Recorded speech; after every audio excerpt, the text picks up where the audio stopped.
Hello everyone, कैसे हैं आप सब। उम्मीद करता हूं आप सब काफ़ी अच्छे होंगे। मैं पिछले के भांति आप सब के लिए एक फ्रेश टॉपिक पर नए पॉडकास्ट लेकर के आया हूं। उम्मीद है ये पॉडकास्ट आप सबको काफ़ी पसंद आएगा।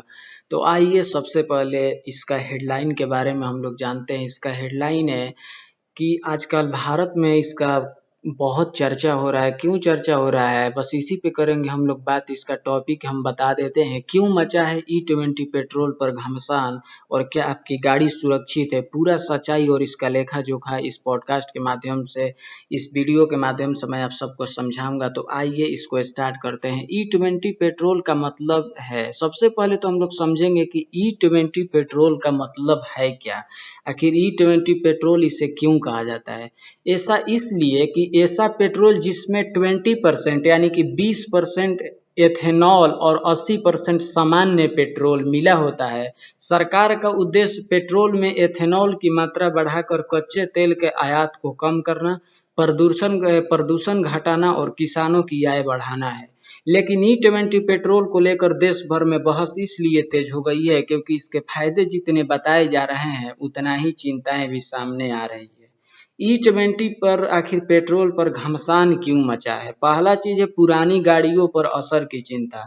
सबसे बड़ा विवाद यह है कि भारत में आज भी करोड़ों ऐसी बाइक और कारें चल रही है जो E20 फ्यूल के लिए डिजाइन नहीं की गई है। विशेषज्ञों का मानना है कि यदि ऐसी गाड़ियां में लंबे समय तक E20 का उपयोग किया जाए तो फ्यूल पाइप और रबर सील जल्दी खराब हो सकती है और इंजन के कुछ धातु वाले हिस्सों में जंग लगने का खतरा बढ़ सकता है। फ्यूल सिस्टम पर अतिरिक्त दबाव पड़ेगा। हालांकि इसका असर हर वाहन पर एक जैसा नहीं होता। यह वाहन की उम्र, मॉडल और निर्माता की अनुशंसाओं पर निर्भर करता है। दूसरा चीज है माइलेज कम होने की आशंका। एथेनॉल में पेट्रोल की तुलना में ऊर्जा कम होती है। इसका मतलब कुछ वाहनों में माइलेज 2% से 7% तक कम हो सकता है, जो काफी एक चिंता का विषय तो है ही।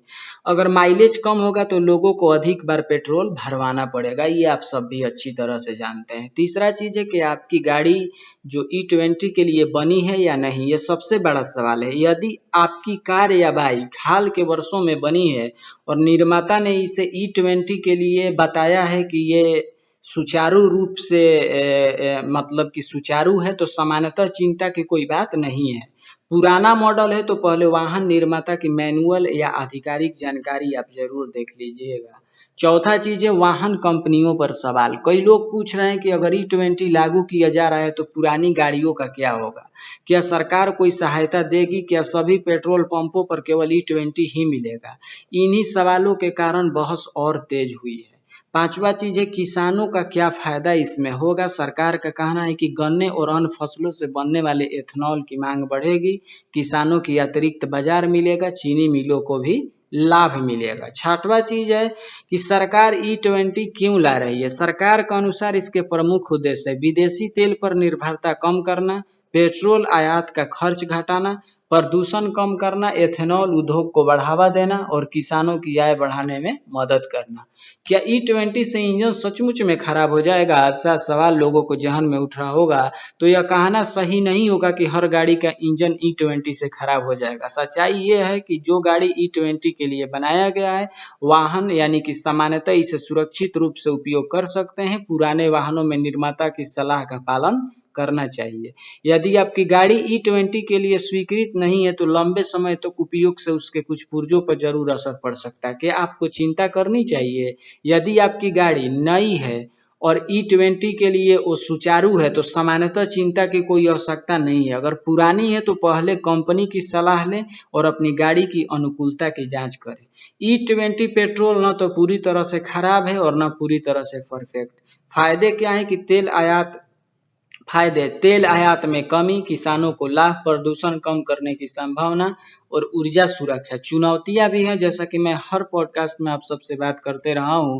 पुराने वाहनों की अनुकूलता, कुछ मामलों में माइलेज की कमी और लोगों की जागरूकता की कमी, वाहन मालिकों की लागत संबंधी चिंता है। अंतिम बात यह है कि E20 पेट्रोल पर मचा घमासान मुख्य रूप से पुराने वाहनों की सुरक्षा, माइलेज और लागत को लेकर है। वहीं सरकार इसे देश की ऊर्जा सुरक्षा और किसानों के हित में एक महत्वपूर्ण कदम मानती है। इसलिए किसी भी निष्कर्ष पर पहुंचने से पहले अपनी गाड़ी के निर्माता की आधिकारिक सलाह अवश्य देखें। तो मुझे उम्मीद है कि E20 पेट्रोल पर आखिर क्यों भारत देश में इधर उधर घमासान मचा हुआ है, ये आप सबको इस वीडियो के माध्यम से क्लियर हुआ होगा। तो मुझे यानी कि संकेत सिंह राजपूत को दीजिए इजाजत। नमस्कार। आप अपना और अपने फैमिली का ढेर सारा ख्याल रखिए, और अगर इस चैनल पे नए आकर के इस वीडियो को से मतलब कि देख रहे हैं तो प्लीज इसे सब्सक्राइब करके बेल आइकन को दबा लीजिए, ताकि आप ऐसे ही टॉपिकल वीडियो कहीं आपसे मिस ना हो जाए। और मैं एक बात जाते जाते जरूर कहना चाहूंगा कि मैं इस वीडियो बनाते समय इस चीज का सिर्फ टॉपिकल चीजों पे ही ध्यान देता हूँ, जिस चीज का मतलब कि अब मान के चलिए कि E20 पर सबसे जो मुद्दा की बात है, बस मैंने उसी पे बात किया ताकि वीडियो लंबा ना हो, क्योंकि आजकल लोगों के पास समय कम है और इसी भीड़ भाड़ में सब कुछ जानना भी आवश्यकता है। मैं इसका ख्याल जरूर रखता हूँ। तो अब मुझे यानी कि फाइनली दीजिए इजाजत। जय हिंद, वंदे मातरम, थैंक यू।